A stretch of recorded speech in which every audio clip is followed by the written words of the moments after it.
क्षमा breaking Jain news.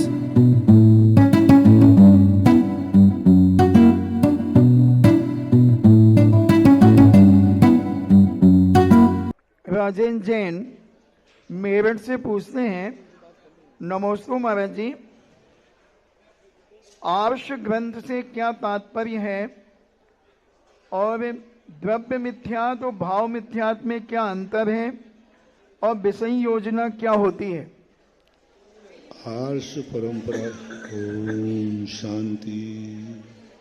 आप लोग बातें ना करें। देखो महिलाएं अभी भी बोल रही हैं।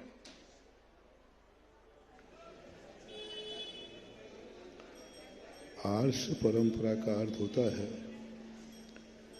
जो भगवान की वाणी से, परंपरागत आचार्यों से जो वचन, जो चर्या आती है उसको आर्ष परंपरा बोलते हैं। ऋषियों की, साधु संतों की जो परंपरा होती है, जिनका संबंध मूल संग से होता है, और वो आर्ष परंपरा कहलाती है। आर्ष परंपरा का सिद्धांत है जो मुनि 28 मूल गुणों का निर्दोष पालन करते हैं, वे सब आर्ष परंपरा के साधु माने जाते हैं। आजकल लोग विकृत करने लगे हैं। कोई कहता है जो 13 पंथ को मानते वे आर्ष परंपरा, जो 20 पंथ को मानते हैं वे आर्ष परंपरा, जो भट्टारकों को माने वो आर्ष परंपरा। ये सब गलत है। आर्ष परंपरा की परिभाषा है जो 28 मूल गुण का निर्दोष पालन करते हैं, वे सब संत आर्ष परंपरा में आते हैं। 13 पंथ और 20 पंथ से आर्ष परंपरा का कोई लेना देना नहीं है। ये तो श्रावकों की पूजा पद्धति है। ये 20 और 13 के भेद तो श्रावकों के बीच में है। मुनियों का मूलाचार तो सबका एक ही है। श्रावकों में 13-20 के भेद हैं। मुनि महाराज की चर्या में ना 13 पंथी है और ना सबको 28 मूल पालन करना है। सो सब 28 मूल का पालन करते हैं। तो इसलिए ये जो आज साधु संत भी पंथ के व्यामोह में पड़ गए, चर्या भली शीतलाचारी हो लेकिन पंथ के नाम पर अपनी रोजी रोटी चला रहे हैं, पंथ के नाम पर अपने शीतलाचार को ढांक रहे हैं बहुत बड़ी, और कहते हैं हम तो फलाने पंथ को मानने वाले हैं, आर्ष परंपरा के। ये बहुत गलत हो रहा है। आर्ष परंपरा को कभी भी पंथ से मत जोड़ना। कौन किस पंथ का समर्थक है या नहीं है, बस तुम्हें एक ही देखना है, 28 मूल गुणों का पालन कर रहा है, वो सब आर्ष परंपरा वाले कहलाते हैं। ये जो पद्धतियां बनाई जा रही हैं ये सब शीतलाचार को ढांकने वाले। जितने शीतलाचार साधु होते हैं ना, ये किसी ना किसी श्रावकों को अपने पंथवादी बन जाते, हम तुम्हारे पंथ के समर्थक हैं। तो क्या होता है, कोई व्यक्ति किसी पार्टी से खड़ा हो जाए तो कम से कम पार्टी की वोट तो, और अलग खड़ा हो जाए तो उसकी बीवी की वोट नहीं मिले, अलग खड़ा हो जाए तो पत्नी की भी वोट नहीं मिले, और वैसे पार्टी की वोट मिल जाती है। तो इसी प्रकार को शीतलाचारी साधु पंथवाद की आड़ में श्रावकों के पंथ का समर्थन करके अपने शीतलाचार को ढांकते हैं और अपने आप को आर्ष परंपरा कहते हैं। सारे भारत से मेरा कहना है, इन सबको आर्ष परंपरा के अंतर्गत से कोई लेना देना नहीं है। 13 पंथ 20 पंथ श्रावकों की चर्याएं हैं। मुनि महाराज जो 28 मूल उनका निर्दोष पालन करें वह आर्ष परंपरा है, और जो पालन नहीं करें वे अनार्ष परंपरा है। बस इतनी सी बात है। तो ऐसी बात। दूसरी बात है क्या, द्रव्य मिथ्यात्व और भाव मिथ्यात्व में क्या द्रव्य अंतर है? मिथ्यात्व का अर्थ होता है सद अनायतन रूप। मिथ्या देव, मिथ्या सार, मिथ्या गुरु के जो आयतन होते हैं वे अनायतन के रूप में जाने जाते हैं, इनको मानना। और भाव मिथ्यात्व कहलाता है तत्व दृष्टि के रूप में विपरीत सिद्धांत होना, मोक्ष आदि के रूप में कारण विपर्यास, इस सृष्टि का कारण क्या है, मोक्ष का कारण क्या है, सम्यक दर्शन ज्ञान चारित मोक्ष का मार्ग है, अन्य रूप से मानना, तो ये मिथ्या भाव मिथ्यात्व कहलाता है। तो इस प्रकार और विषय योजना क्या कहलाती है? जब व्यक्ति छायक सम्यक दर्शन प्राप्त करने के अभिमुख होता है अथवा उपशम श्रेणी के अभिमुख होता है, तब उसे अनंतानुबंधी कषाय की विषय योजना करना पड़ती है। विषय योजना का अर्थ संक्रमण है, लेकिन संक्रमण और विषय योजना में अंतर है। संक्रमण किया हुआ द्रव्य वापस नहीं होता, लेकिन विषय योजना में किया हुआ द्रव्य अन्न कषाय रूप परिणमन करा देता है, बाद में उस द्रव्य को वापस भी ले लेता है। जैसे उपशम श्रेणी चढ़ रहा है तो अनंतानुबंधी की विषय योजना कर देगा, लेकिन जब बाद में लौट के आएगा तो उस द्रव्य को वो वापस ले भी सकता है। आपकी भाषा में गिरवी रखना, अपनी वस्तु किसी को दे देना कि मैं ये तुम्हें देता हूँ, दूसरा कहता नहीं मैं तुम्हें गिरवी रखता हूँ, तो गिरवी रखी हुई वस्तु बाद में वापस ले सकता है। इसको विषय योजना बोलते हैं, एक सैद्धांतिक प्रक्रिया है। प्रवीण जैन चेन्नई से पूछते हैं, नमोस्तु महाराज जी, आयु बंध में परिणाम कितने समय तक टिके रहें तो आयु बंध होता है, और आयु बंध होने के बाद क्या जीव का अकाल मरण भी हो सकता है क्या? आयु मरण का लेस्या के मध्यम अंशों में बंद होता है और एक अंतर मुहूर्त तक बंद होता है। एक आयु कर्म ऐसा है जो निरंतर एक समय से बनकर अंतर मुहूर्त तक बनता है, तभी वो पूर्ण आयु बंध।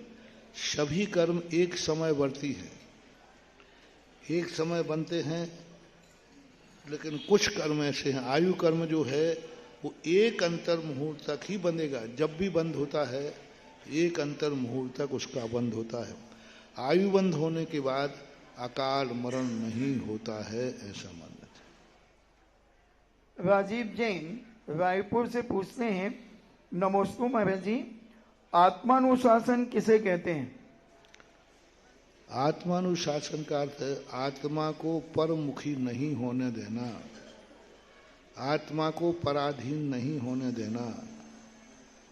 आत्मा का कार्य है अपना स्वयं का कार्य न करके पर का कार्य न करने देना ही आत्मानुशासन कहलाता है।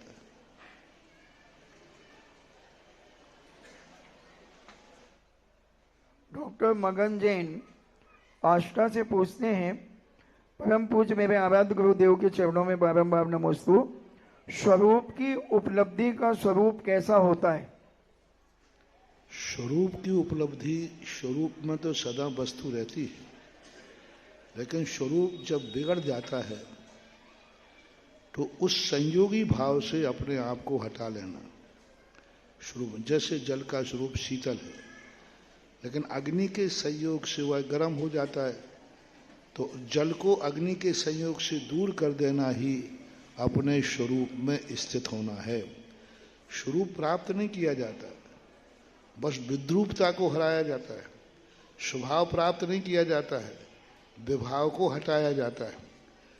जल को ठंडा नहीं किया जाता है, गर्मी को साधन को हटा दीजिए, जल का स्वभाव शीतल होता है।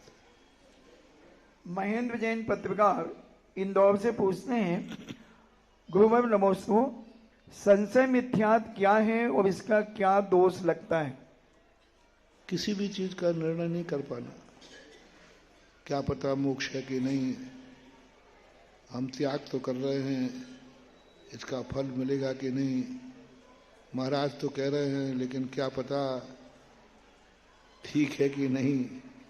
हर समय संदेह करते रहना, ये भी ठीक है, ये भी ठीक है, अब मैं सही किसको मानूं। सभी दुकानदार कह रहे हैं हमारा नारियल ठीक है, अब मैं किसकी हाथ से लूं। तो दो कोटि के ज्ञान को संशय कहते हैं। मुझे तो ये भी ठीक लग रहा है लेकिन समझ में नहीं आ रहा है ये ठीक है कि ये ठीक है। सभी ठीक है ये वैनयिक है, ये ठीक है कि ये ठीक है कुछ निर्णय नहीं कर पा रहे हैं। सब लोग कह रहे हैं हमारा धर्म अच्छा है, हमारा धर्म अच्छा है, सभी लोग अपनी अपनी बात कह रहे हैं, अब मैं क्या करूं, सही क्या है। हर दुकानदार कह रहा है मेरा माल चोखा है, कोई भी नहीं कहते हैं मेरा माल खोटा है। तो इस प्रकार की स्थिति को संशय के रूप में लिया जाए। नेहा जैन अशोकनगर से पूछती हैं, नमोस्तु गुरुदेव, जब कोई व्यक्ति हर वक्त अपनी बात काटता है तो मन बहुत दुखी होता है और परिणाम खराब होते हैं, तो हमको उस वक्त क्या करना चाहिए? वो काट क्यों रहा है, पहले अपनी तरफ से परीक्षण करो, और यदि वो तुम्हारी बात सही है तो चिंता मत करो, वो कितने भी काटेगा सत्य कभी कटता नहीं है। यदि उसने खंडन कर दिया तो करने दो, क्या बात है। आज नहीं कल मानेगा वो, और आज नहीं एक नहीं मानेगा, दो मानेगा। कमेटियों को क्यों बनाया गया, बहुमत क्यों रखा गया? क्योंकि सर्वसम्मति नहीं मिलेगी तो फिर काम कभी होगा ही नहीं।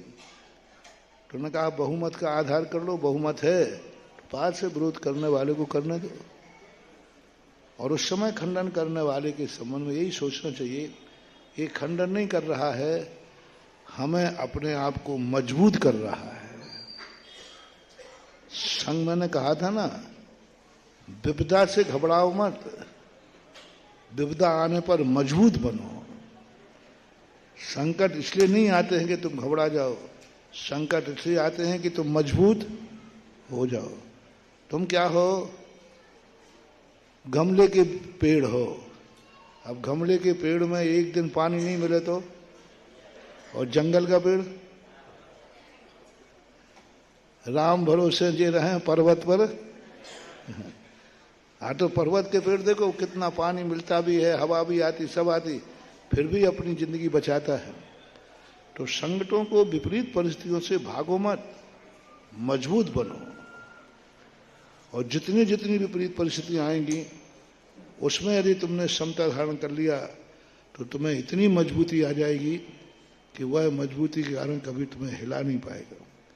इसलिए नीति यही है, संकटों से डरो मत, प्रतिकूलताओं से भागो मत, उनको स्वीकार करो और अपने आप को इतनी दृढ़ता से प्रस्तुत करो, क्योंकि हम सत्य हैं। सत्यवान कभी डरता नहीं है और सत्य को कोई मिटा भी नहीं सकता, ऐसा तत्व चिंतन करना चाहिए।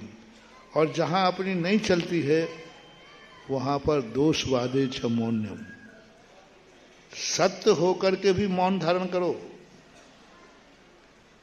क्योंकि तुम जान रहे हो कि यहां पर चलने वाला नहीं है, यहां कोई सत्य को सुनने वाला नहीं है। मौन ले लो, उन्हीं के सामने अपनी बात कहो जहां लोग सत्य को समझने वाले हों, और जहां सत्य को सुनने वाले ना हो वहां पर मौन धारण करना ही श्रेयस्कर है। और मौन धारण करने में फायदा बहुत होता है, क्योंकि सामने वाला तुम्हारी बात को काट रहा है, वो स्वयं ही कट जाएगा। उसको समझाओ मत, नहीं तो वो समझ जाएगा। उससे कहो अब तू समझ ही नहीं, तो जितना करना है कर, उसी के परिणाम उसी का विनाश कर देंगे, उसी का परिणाम उसका विनाश कर देगा। वो गाली दे रहा है हमें, हम साधु लोग मौन क्यों हो जाते हैं? मैंने एक दिन बताया था, कूटनीति ये है, यदि मैं उसको समझाऊं, वो मेरा दुश्मन है क्योंकि मुझे गाली दे रहा है, तो हम लोग मौन धारण कर लेंगे, जिससे वो एक और देवे, और देगा, और देगा, तो जितनी गालियां देगा उतना ही उसे कर्मबंध होगा कि नहीं, उतना ही उसका विनाश होगा कि नहीं। तो लो, हमने मौन लेकर उसका नाश भी कर दिया और अपना ने कुछ किया ही नहीं है, सब अपने आप हो गया। तो कई बार ऐसे तरीके होते हैं कि दुश्मन को समझाने की अपेक्षा उसको कर लेने दो जो कर रहा है, क्योंकि हर किसी के उद्दंडता की अति होती है। ज्यादा देर व्यक्ति कसाय नहीं कर सकता। अंत में उसको कर्म के माध्यम से कहीं ना कहीं से उसका कोई ना कोई इलाज हो जाएगा और वो ऐसा टूटेगा फिर कभी भी वो गड़बड़ करने लायक नहीं रहेगा।